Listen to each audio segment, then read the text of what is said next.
Let's see. All right. Let's get into this PI control. It looks like I did it right. Okay. What we talked about last time, we kind of went through our justification for using the integral control, right? So we looked at the closed loop transfer function and all this kind of stuff. Stuff that we're not going to really focus on in the labs at all, but just to kind of give you, all right, that's why we're using the PI control, because it gives us zero steady state error. It's very good at rejecting disturbances. You're going to find in lab this week, once you get it working, if you give a little, you're going to have your tire, I'm going to be giving you an O-ring to put on for the tire. And so you'll be able to put your fingers against that O-ring and give it a little bit of friction, right, as the extra friction as the motor is spinning the wheel, and you'll see and you'll feel that integral control fight you. In other words, it wants to keep it going at that certain speed. Where if you were just using proportional control, it does feel like a little bit of a fight, but it doesn't build up and up, It of course is trying to keep at a speed, but not as well as when you add that integral term. So let's think about that. Okay. And let's focus right now on the implementation. That's what we want to focus on. Notice here, we really know what the right motor is doing. In our second control law loop, we will actually have them look at each other, and we'll talk about that. We'll couple the two right side and left side motors so that we can turn and all this good stuff.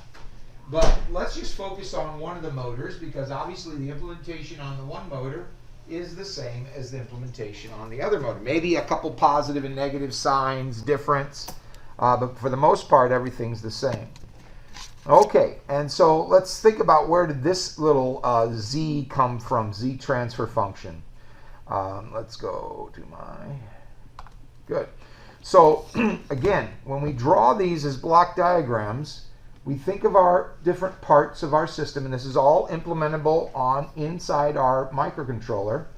We've got that we have a desired, a reference, or a desired speed that we want the robot traveling at. And we'll do that in feet per second, tiles per second, however you want to think of that. And obviously when we start turning, we won't be going necessarily forward at that rate, but if both the wheels are spinning at the same rate, we'll be traveling that direction, positive or negative direction at that certain speed. Now, of course, that can change as you get close. If you guys, for your final project, decide to do some wall following or obstacle avoidance, feedback will adjust what speed you want it to go at. So it's not just a constant speed, obviously. We'll be able to adjust that and make the car run around the room and avoid obstacles if possible. Okay, so then we draw a summer in our block diagram, and we feed back our actual speed. So theta dot, or if you want to call, well, right now I'm going to call this in the S domain, but theta dot or omega, no, sorry, not omega dot, just omega s, you can think of as your speed, the radian. Well, we're going to be thinking of it as feet per second, so you could also think of it as like an x dot as we get further. But anyway, so we've got this speed feedback, and that's coming from our system. Now, I've just been saying the motor system in my block diagram, but if you want, as you're doing this analysis, it's just a single pole system is what we're thinking this as. All right, same as this. That's what the motor is.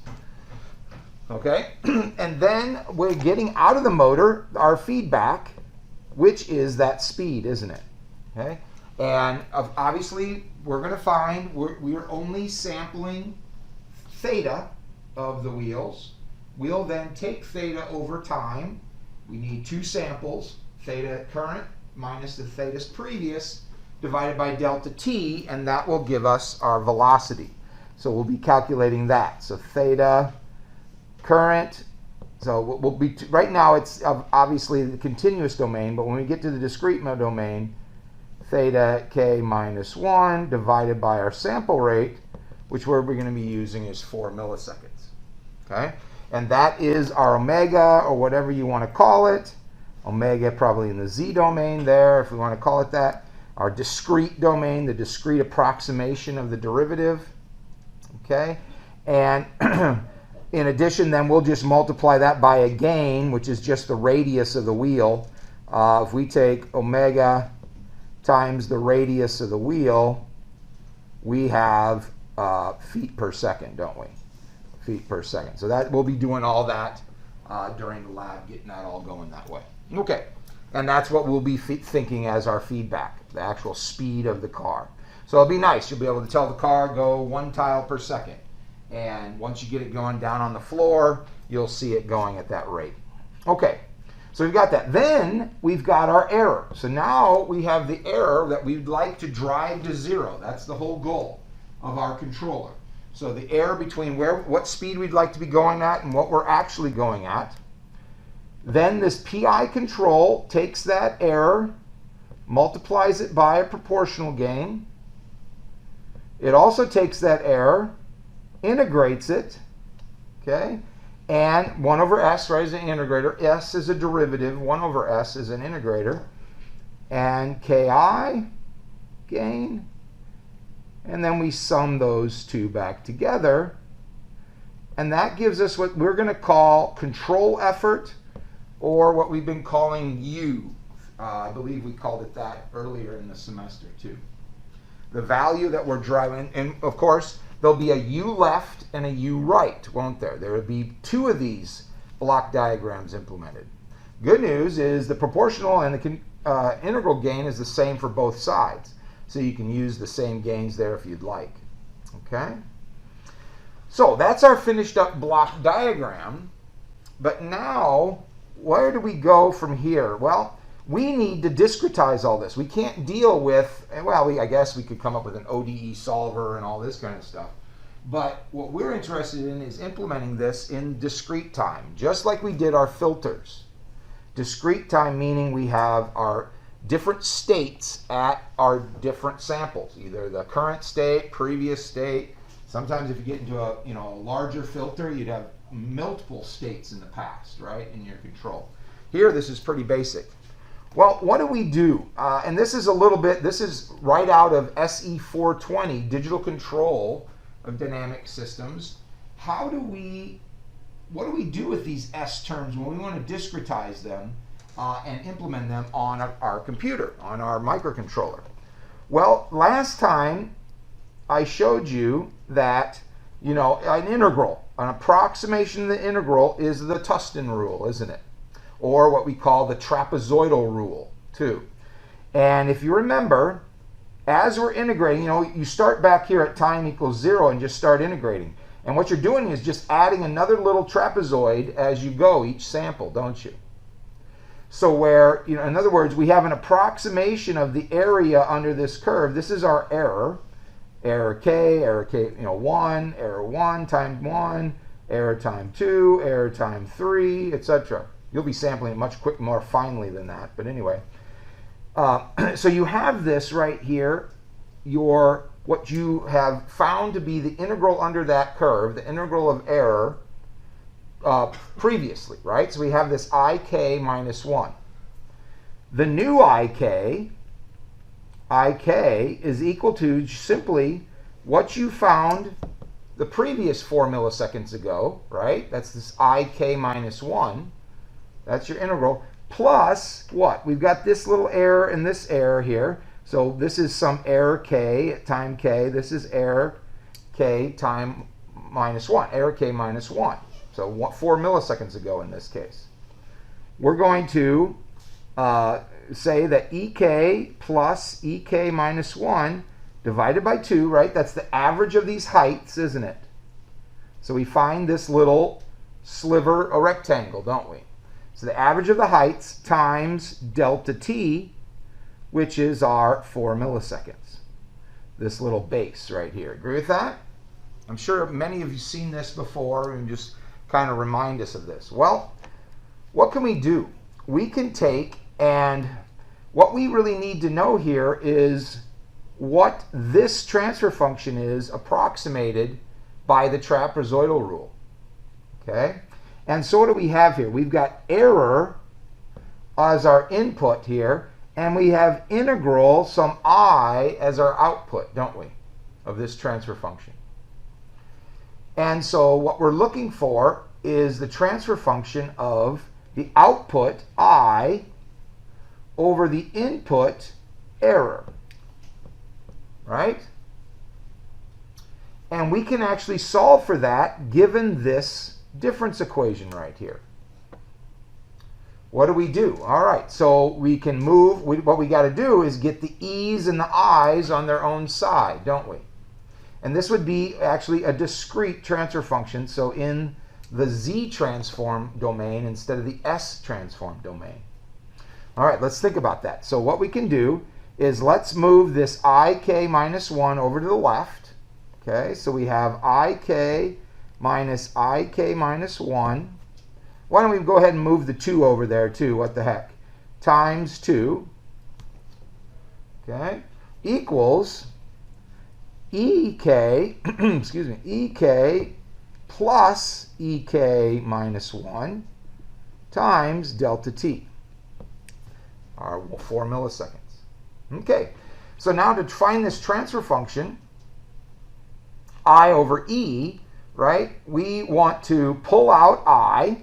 So how do we do that? Well, so what we have here, ik, just like we kind of talked about this when we were back with filters, just like when you have in the z and the s domain some, let's say, what, y of s times the operator s, in the time domain, that is equal to y dot, if you remember that. And, you know, s squared, y in the s domain, in the time domain, that's y double dot, isn't it? Well, in the z transform, and again, we're really, you know, this is, you need to go take a class to understand this completely, but maybe a couple classes to understand it completely sometimes with all this math stuff, right? But anyway, we have that I in the z domain, kind of the frequency domain, times this operator z to the minus 1. So our operator z to the minus 1 instead of s. This is equal to ik minus 1 in the time domain. So it's, you know, this is in the frequency domain. This guy is in the time domain. Okay? And so we can look at that. So let's see what we do here. So, and then just iz by itself converted to the discrete time domain is just simply ik without an operator. So what do we have here? Then we have 2 I in the z domain, frequency domain, times 1 minus z to the minus 1. You see what I did there? This ik minus 1 was iz times z to the minus 1, right? Right here. Okay, so I pulled that out. And then that equals delta t, or a lot of times people call that, in our block diagram here, we call that delta t. And I was looking at this last night. I was like, oh, that was probably a bad symbol to use. Where did it go? I call it t of s. Sample time is what I'm trying to get at. Don't get confused. That's not the Laplace operator s. All right, our delta t is this thing called ts in this block diagram. I would have fixed it, but I'd have to go find the Simulink model that I made this with. And anyway, but so ts is just is our sample rate, delta t. Okay, and so we have delta t times e in the z domain. Sorry, not s. E in the z domain times what? 1 plus z to the minus 1. All right? Okay. And then to just find I over z, right? So I over z then, I over e, did I say z? I over e is equal to, so we've got to bring this over here, the e over here, and the others underneath. We have that it's equal to delta t, 1 plus z to the minus 1 over 2, 1 minus z to the minus 1. Okay? And so this is our discrete approximation. One of, you can have, there's a number, there's all sorts of integration rules, aren't there? So you can come up with other approximations if you want. This is the trapezoidal approximation of the integral, right? This is equates to 1 over s. Now in MATLAB, they call this, in text, they call this the Tustin rule. And when you see it printed out, and even in my block diagram up there, we don't use negative powers of z, we use positive powers of z. So you can multiply z to the first power over z to, over the z to the first power, and you get, right, delta t over 2 times z plus 1 over z minus 1. And that's what you'll see more often in MATLAB and other things as it's written out in textbooks. And this is approximation for 1 over s. Okay? And in the same way, if you had a more complicated controller, and let's think about that. Let's say we added a derivative gain, and that's possible. One way to do that. So we have that then s is equivalent to the inverse of this, right? 2 over delta t, z minus 1 over z plus 1. Okay? And so if we do have like a derivative gain, one possible approximation, and we got to be a little careful here, but let's do it this way. So another way, and we're going to do this actually in Lab 7, so why don't I go that route? So our derivative control is going to be the following. We're going to have a error or a state coming in here. Let's just go with error for now. We'll talk about that in Lab 7. So we have error going in, and we're going to approximate the derivative to be a transfer function 125s over s plus 125. And if you plot that, you'll see that that right there approximates the derivative just s, right? For up to about approximately 125 radians per second. It's actually a little bit before that. So, but it's a filtered version of the derivative. And again, we'll get into this more in Lab 7. But let's say we had that transfer function, and we want to implement that in the discrete world. Okay? How we do that? I'm just trying to give you this idea of discrete in a quick, a quick little lecture here. So it's actually kind of neat. You can, to give us E dot, for example, right? This would give us the derivative of E if we take this transfer function. An approximation of the derivative of E. It's not the exact. Remember, what is the, if we had, let's say, that's time domain. We wouldn't call this EK. We just call that error, sorry. So error and E dot. Now, of course, it's true that S is a derivative. So E, and then this gives us E dot, just the S of the Laplace transform, right? The problem with S is it's impossible to implement. Think about S. If you look at the Bode plot, it just continues up positive 20 dB per decade constantly. Just keeps on going up. And see, this is omega, and this is gain, right, in your Bode plot. It's saying at infinite frequency, we have infinite gain. A, that's insanely noisy. B, that's just impossible to implement. Okay? So we have to, always with derivative, we've got to be careful, and we've got to come up with some kind of approximation. And by doing this 125, what happens is we get an approximation to about 125 radians per second, and then it levels off. So in other words, down here, it's doing a good job of approximating the derivative. Anyway, we'll talk more about this in Lab 7. But what I want to get here is how do you actually discretize this transfer function and implement it in C code? Okay?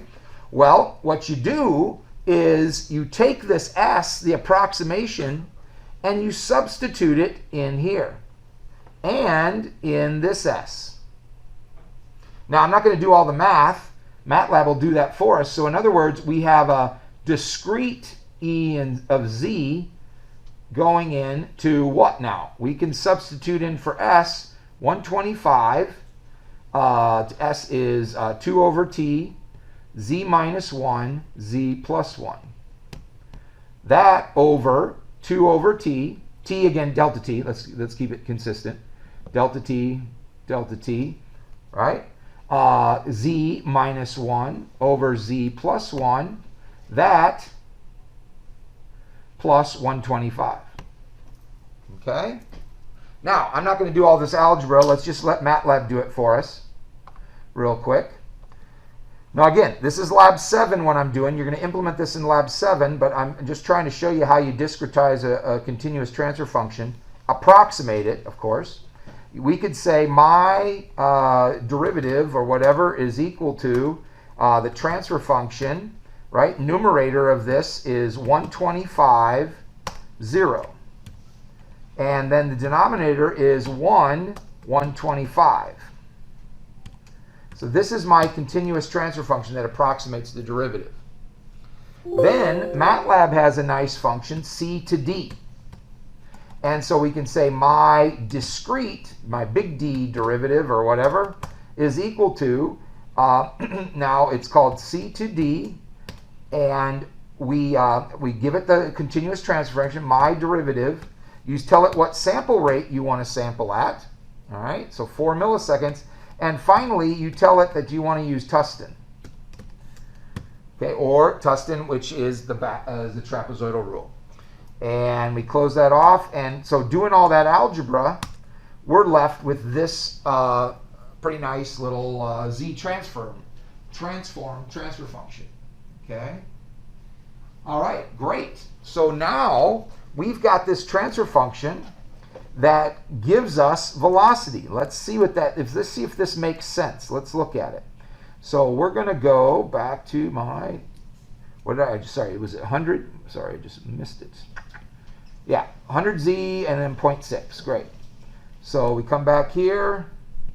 So what we have now is we have that, we're finding error dot in this case. So error in the z domain is being hit by 100z minus 100, that over z minus 0.6. Okay? That gives us now E dot, and I'm going to call that dE, or whatever, derivative of E in the z domain. Okay? Now, what we can do is we can find an equation for the derivative, for dE. What we do is we say, okay, that our output dE, dE of z over E of z is equal to, I'm going to do real quick, multiply the top and bottom by z to the minus 1, so we get it in that terms. And that gives us 100 minus 100 z to the minus 1 over 1 minus 0.6 z to the minus 1. See what I'm doing here? Now, all I do is cross multiply, right, to get the difference equations, just like we did with the filter. Okay, and we have that, now we turn it into the time domain, dE at time k minus 0.6 dE at k minus 1. You see what I'm doing there? I'm multiplying these two together, right? Equals 100 EK minus 100 EK minus 1. And now, to solve for this, my derivative now of error, my filtered derivative, dEk at time k, and then time k plus 1, then time k plus 2, I can calculate that by saying it's 0.6 of what the derivative was 4 milliseconds ago, plus 100 error k minus 100 error k minus 1. And there's my equation for finding velocity. Just like, it's different, of course, but just like I had an equation for finding the integral right here, right? In terms of discrete states. Okay, anyway, again, this is not something we're going to implement this week, but we will be talking about this in Lab 7. Now, let's look at it. It actually makes some sense. Let's think what's happening here. So what is 1 divided by 4 milliseconds? Why can't I think? Is that 250? That's 250, right? Yeah.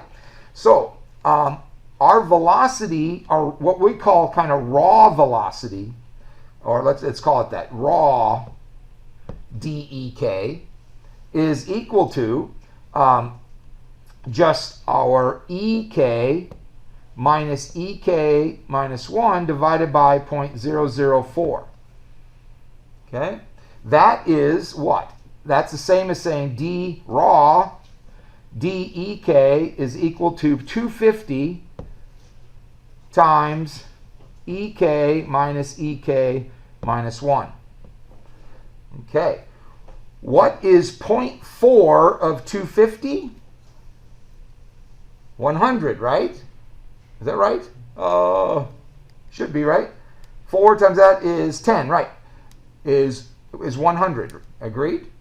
So 0.4 times 250 is equal to 100. So this filter up here makes a lot of sense. Look what it's saying. dEk is equal to 0.6 times what the filtered velocity was 4 milliseconds ago, plus 0.4 times this raw dEk.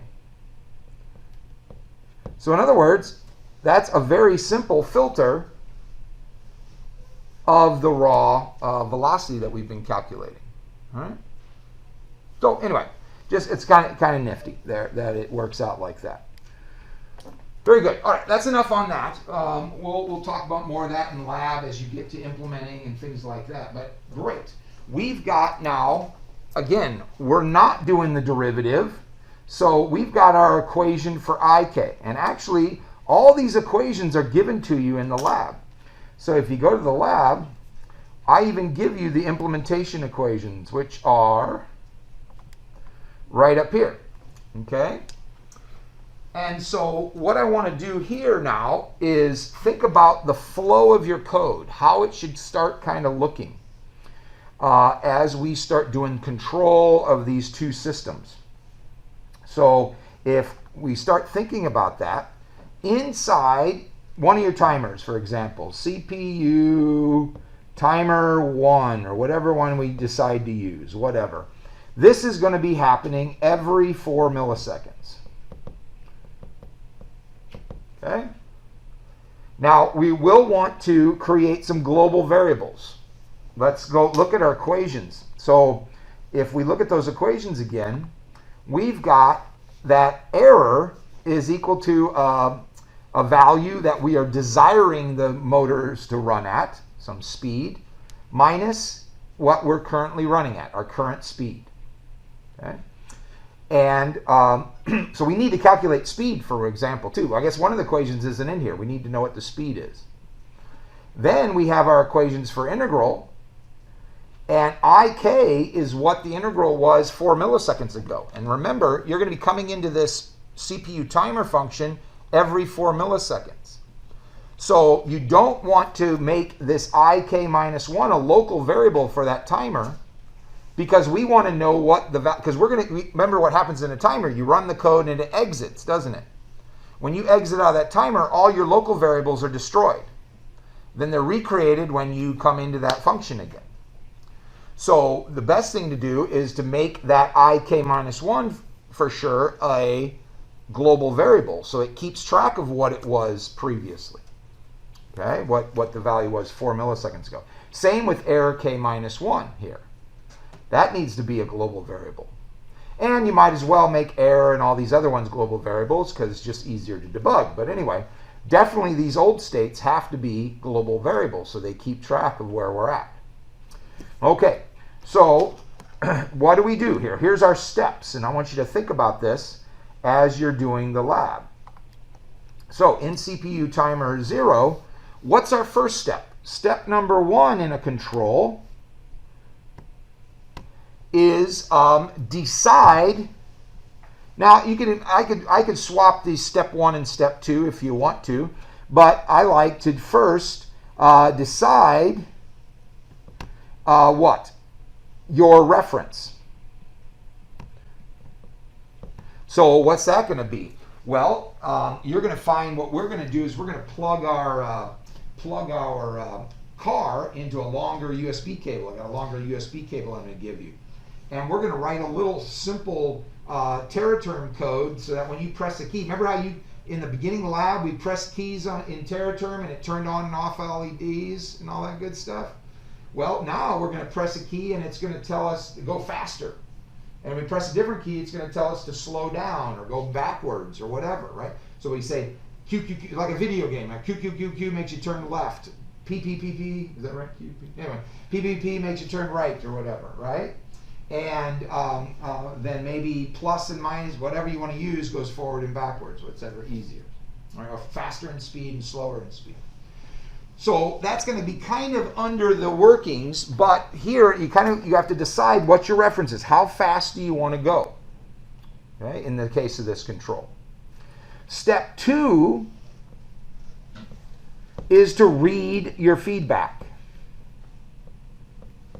Okay? Feedback. Oh my gosh, that's a D. Feedback. That's, in our case, reading the optical encoders for this time. There'll be other, soon, wall following, you'll have other feedback also that you got to look at. But for now, just to tell this motor to go at a certain speed, we've got to read our encoder readings. So then, because our feedback isn't directly our, our sensor readings isn't directly what we need to use in our control law, we need, in this case, step 3 is calculate speed. All right, because that, in a sense, that definitely is our feedback value. Okay, so we need to do that as our third step.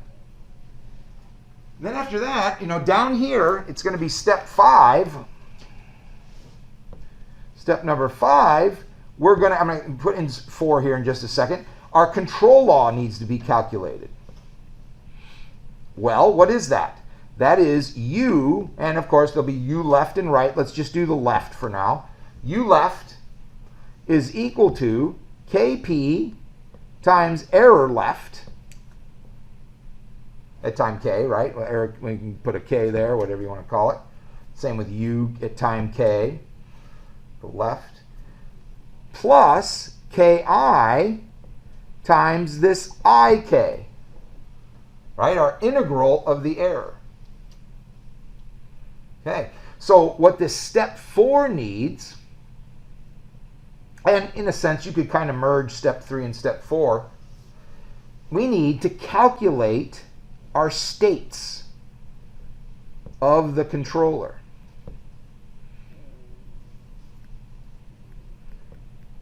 Okay, what are those states?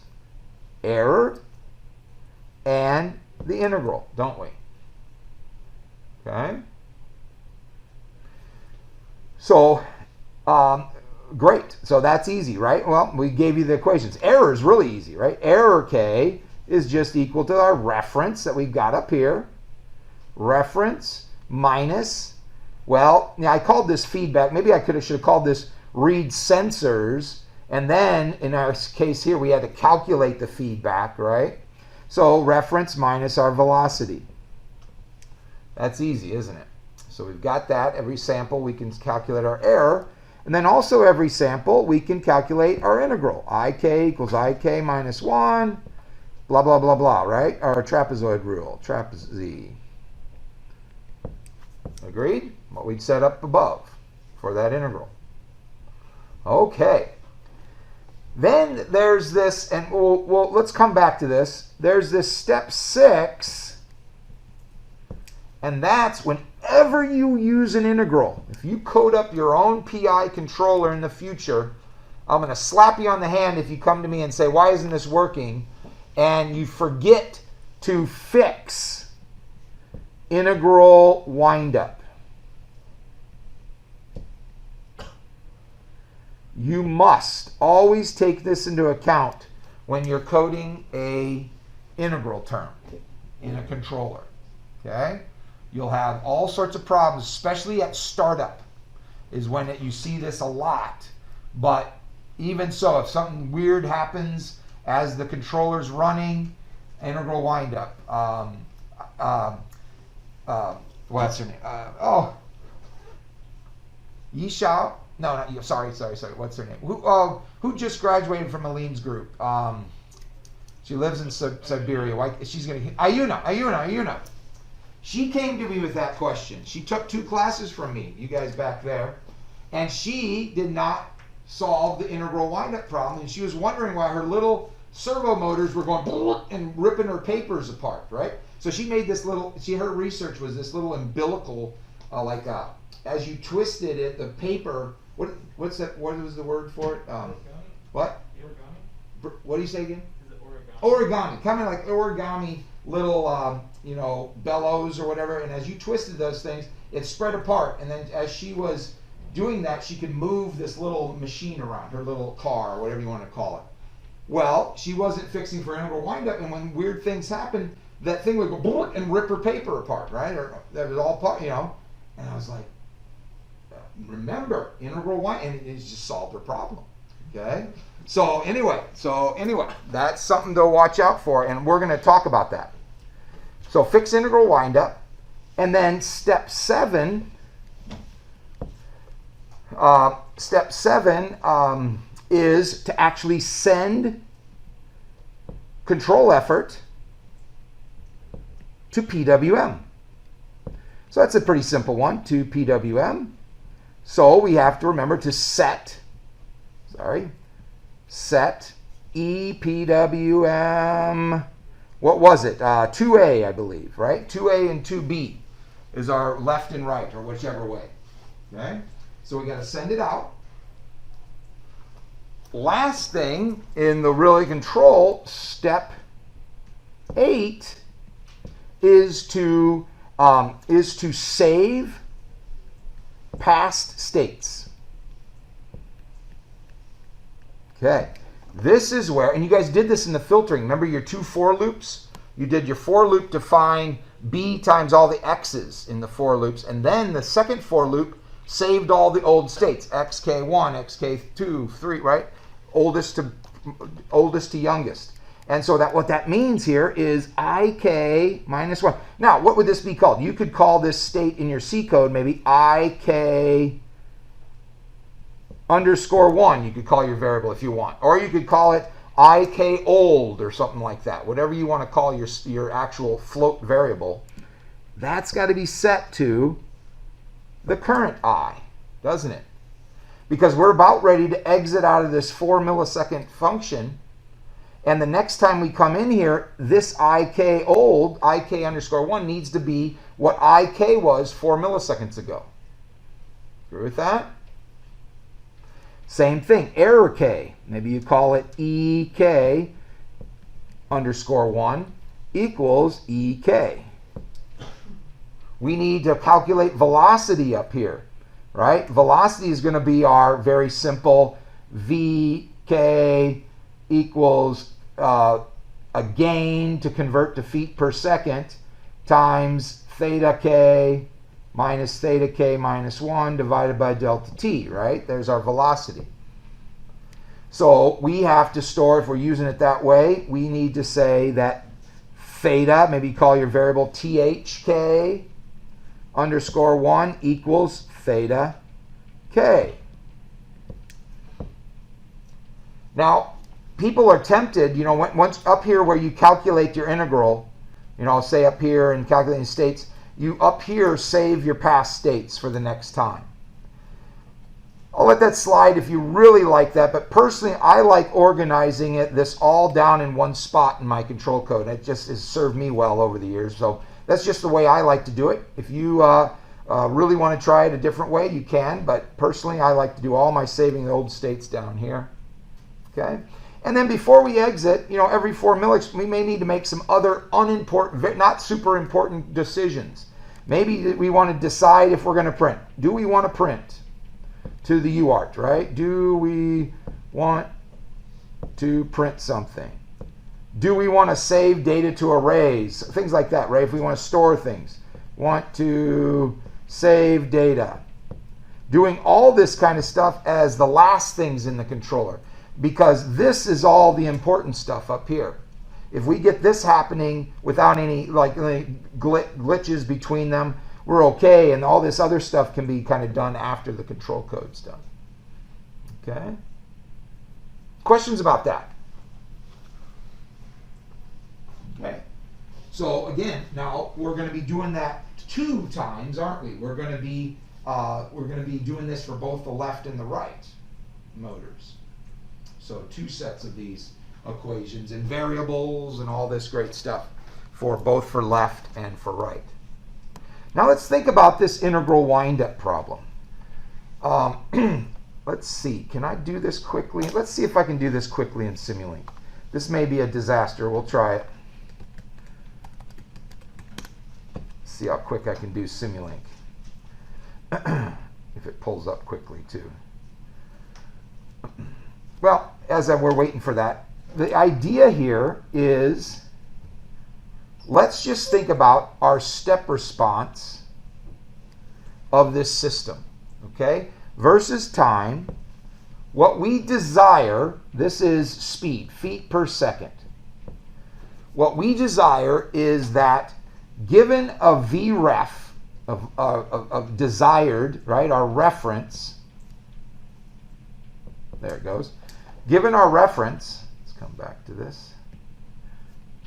Given our reference, say we want to go at 1 feet per second. Let's say what this is. 1 feet per second. All right, our step response does this, right? We'd like it to do some kind of exponential curve. That's not a very well written exponential curve, but it should go to 0 steady state error. That's our goal. Okay?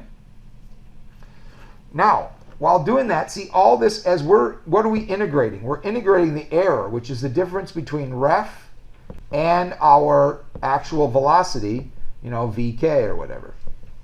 So all this area right here has been integrated to make this area, in that area right there is our IK.